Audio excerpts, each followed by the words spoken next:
GPT-5 is here, and as with any new model launch, it's accompanied with breathless recitals of benchmark numbers and bar charts. But instead of me quoting that GPT-5's score on the MMMU has improved by 1.3%, which it has, let's instead look at the ways that GPT-5 attempts to address some of the limitations of prior large language models. And we'll cover 5 of them because, well, GPT-5. So number 1 is model selection.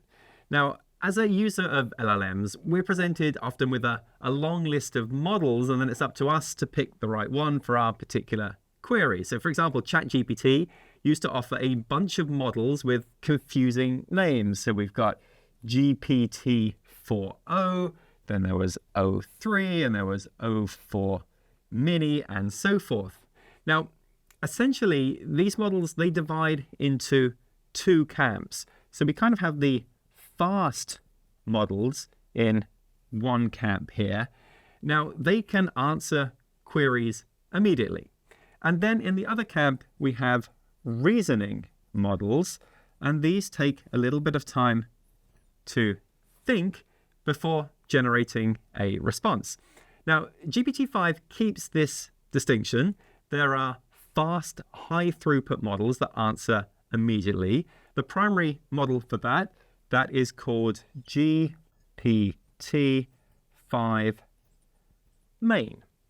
And there are thinking models such as GPT-5 thinking. But GPT-5, it's considered a unified system, and that means that the user doesn't have to pick which of these models to use. So instead, we have a router that does that job instead. So when a query comes into the router sends the request to the model it determines to be the most appropriate for the job, kind of like a load balancer.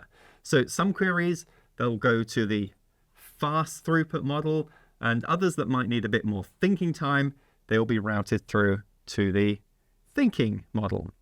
And the router is really trained on a bunch of signals to make that decision, including explicit intent. So saying in your prompt, think hard about this, that will probably see it routed through to the reasoning or thinking model, as well as all sorts of other measures as well, like preference rates and other metrics as well. Now, routers like this, they are probably just a stopgap in LLM architecture. OpenAI have said that long-term, their aim is to integrate all of these capabilities into a single model rather than routing between multiple models. Now, second, let's talk about hallucinations. That's when the model states something that sounds right, but it isn't. It's an invented fact, a misattributed quote, or a wrong API name, stuff like that. Well, they happen because LLMs are next token predictors trained to continue text that looks statistically plausible given their training distribution. The main mitigation for hallucinations has been to turn on browsing or retrieval, things like RAG, so that the model can look things up. But even then, LLMs still make confident errors, even with those grounding tools turned on. Now, GPT-5's training targeted 2 parts for hallucinations. One of those parts was for browse on. Now, browse on was for training the model to browse effectively, let's call out to the internet, when up-to-date sources are useful. And then there is browse off training as well.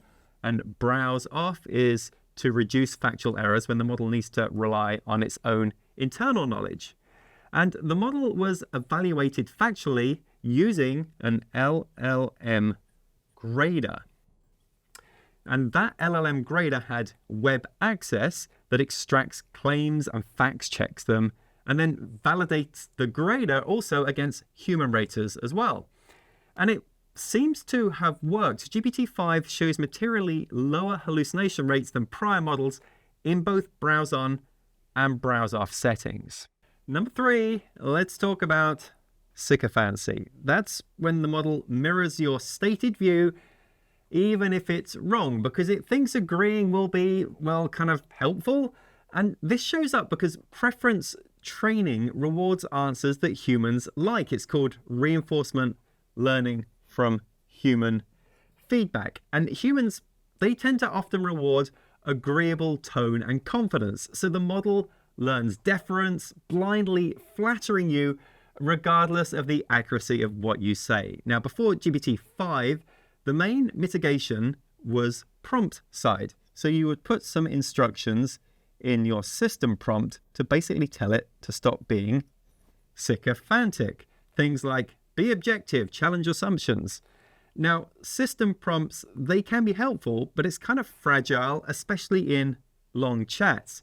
So GPT-5 addresses this problem in post-training as well. So what happens in post-training was GPT-5 was trained on production-style conversations, and it directly penalized sycophantic completions. So the model learns to disagree when the user's wrong, and then it learns to separate tone politeness from factual agreement. It should mean a less sycophantic model. Fourth, let's talk about safe completions. Now, when you ask a large language model something, it can be pretty annoying when it doesn't answer, citing unspecified safety reasons, even if your question is actually legitimate. Now, historically, models have been trained to make a binary call. So we have a prompt that comes in from the user, and we're going to go down one of two paths. Either the model is going to fully comply with our request, or it is just going to come out and say no. That's going to be a hard refuse. Those are the two paths that were available. Now, that works for obviously harmful requests, but not so much for dual use topics where high-level guidance can be fine while step-by-step instructions would not be. So GPT-5 switches to an output-centric approach, and that's called safe completions.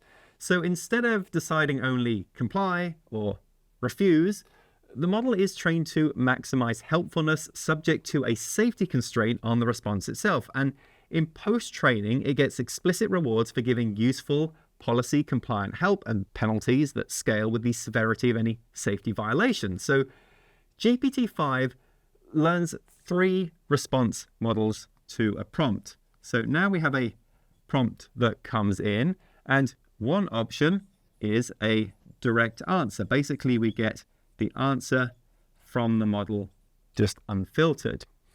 That's when it's plainly safe.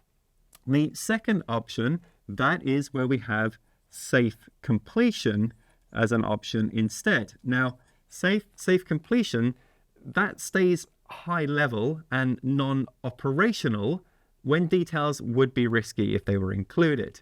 And then the third path is a refusal again, but this time it refuses with some level of redirection to allow constructive, allowed alternatives. Now, finally, number 5, let's talk about deceptions. Now, I have a family member that sent a pretty lengthy task to ChatGPT a while ago, and it responded saying that it was working on it and it would get back to them.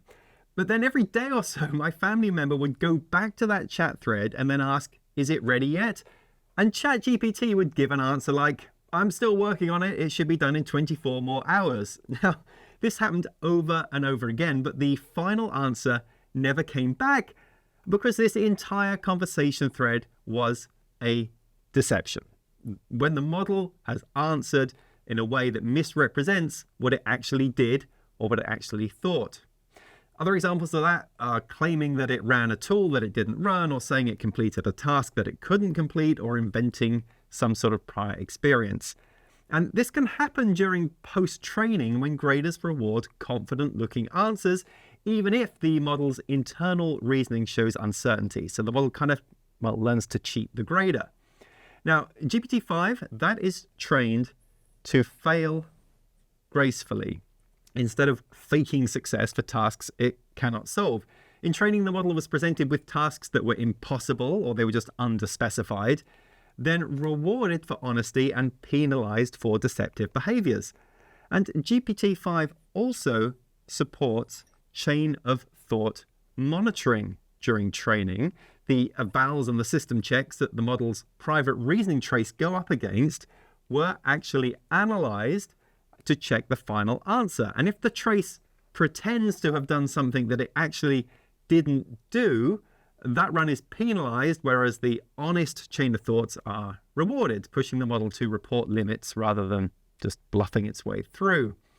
So that's 5 ways that GPT-5 is addressing some of the limitations of large language models. And I think I've managed to get the whole thing done without quoting a single benchmark number. That MMMU number, that doesn't count. Now, have you tried GPT-5 yet yourself? And how is it performing for you? Let me know in the comments.